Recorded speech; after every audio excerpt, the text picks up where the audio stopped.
بسم الله والصلاة والسلام على رسول الله وعلى آله وصحبه ومن والاه أما بعد. عن أبي موسى رضي الله عنه عن النبي صلى الله عليه وسلم أنه قال: على كل مسلم صدقة. قال: أرأيت إن لم يجد؟ قال: يعمل بيديه فينفع نفسه ويتصدق. قال: أرأيت إن لم يستطع؟ قال: يعين ذا الحاجة الملهوف. قال: أرأيت إن لم يستطع؟ قال: يأمر بالمعروف أو الخير. قال: أرأيت إن لم يفعل؟ قال: يمسك عن الشر فإنها صدقة. متفق علیہ. یہ مشہور حدیث ہے بخاری و مسلم کی. اس میں اللہ کے رسول صلی اللہ علیہ وسلم نے خیر اور بھلائی کے مختلف کاموں کا بیان کیا ہے. اگر انسان بھلائی کرنا چاہتا ہے تو وہ کر سکتا ہے، اور اس کے بہت سارے طریقے ہیں، بہت سارے اس کے ذرائع ہیں. صحابی کہتے ہیں کہ رسول اللہ صلی اللہ علیہ وسلم نے فرمایا کہ علی کل مسلم صدقہ، ہر مسلمان کو صدقہ کرنا چاہیے. ہر مسلمان کے اوپر صدقہ ہے، ہر مسلمان کو صدقہ کرنا چاہیے. قال: ارأیت ان لم یجد؟ پوچھنے والے نے پوچھا اگر وہ صاحب حیثیت نہ ہو، صاحب مال نہ ہو، اور اس کے پاس میں زائد پیسے نہ ہو خرچ کرنے کے لیے. آپ نے فرمایا کہ یعمل بیدیہ فینفع نفسہ ویتصدق. انسان محنت کرے، کوشش کرے، جائز ذرائع سے مال کمائے، اپنے آپ کو فائدہ پہنچائے، اور کچھ بچتا ہے تو اس سے صدقہ کرے. تو پاک دامنی اختیار کرنا اور حلال کمائی یہ بھی عبادت ہے. انسان اگر حلال کمائی کماتا ہے، حرام سے بچتا ہے، لوگوں کے سامنے ہاتھ پھیلانے سے بچتا ہے، تعفف، تو یہ بھی ثواب کا کام ہے.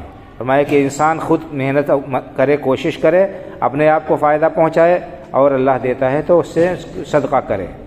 قال: ارأیت ان لم یستطع؟ کہا کہ اگر یہ بھی ناممکن ہو، انسان کے پاس میں کچھ بھی نہ ہو، ممکن ہی نہ ہو کہ کچھ خرچ کرے، تو قال: یعین ذا الحاجة الملہوف.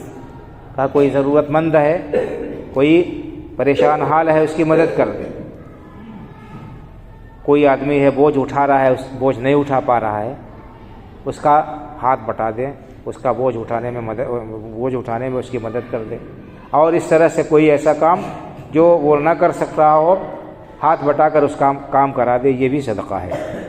قال: ارأیت ان لم یستطع؟ کہا کہ اگر کچھ بھی نہیں کر سکتا ہے، کسی کو فائدہ نہیں پہنچا سکتا ہے اپنے ہاتھ کے ذریعے سے، اپنے جسم کے ذریعے سے، اپنے مال کے ذریعے سے، تو قال: یأمر بالمعروف او الخیر. آپ نے فرمایا کہ اگر جسم سے، مال سے نہیں مدد کر سکتا ہے، نہیں فائدہ پہنچا سکتا ہے، تو کم از کم بھلی بات کہہ دے، اپنی زبان ہی کا بھلا استعمال کرے، لوگوں کو بھلائی کا حکم دے، اچھائی کی تلقین کرے. یہ قال: ارأیت ان لم یفعل؟ کہا کہ اگر کوئی اتنا محتاج ہو، کوئی اتنا زیادہ مجبور و معذور ہو کہ اپنی زبان سے کلمہ خیر بھی نہیں کہہ سکتا ہے، نماز پڑھنے آ رہا ہے، اپنے بھائیوں سے کہتے چلو نماز پڑھنے چلو بھائی، اذان ہو گئی، یا کوئی غلط کام کر رہا ہے اس کو ٹوک دے. اگر یہ بھی نہیں کر سکتا ہے، بھلائی کا حکم نہیں دے سکتا ہے، برائی سے منع نہیں کر سکتا ہے، آپ نے فرمایا کہ آخری درجہ کیا ہے؟ یمسک عن الشر فإنها صدقہ.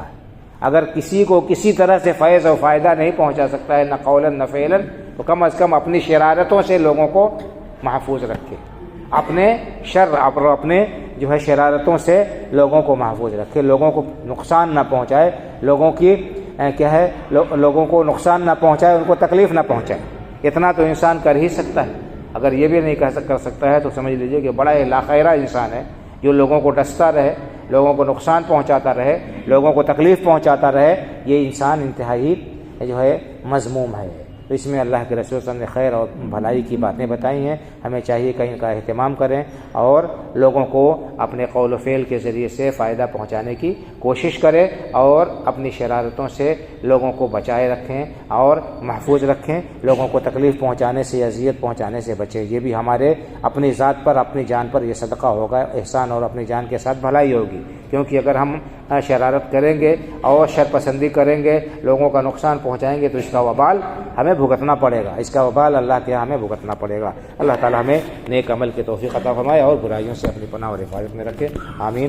وآخر دعوانا الحمدللہ رب العالمین، وصلی اللہ علی نبینا محمد وعلی آلہ وصحبہ اجمعین، والسلام علیکم ورحمۃ اللہ وبرکاتہ۔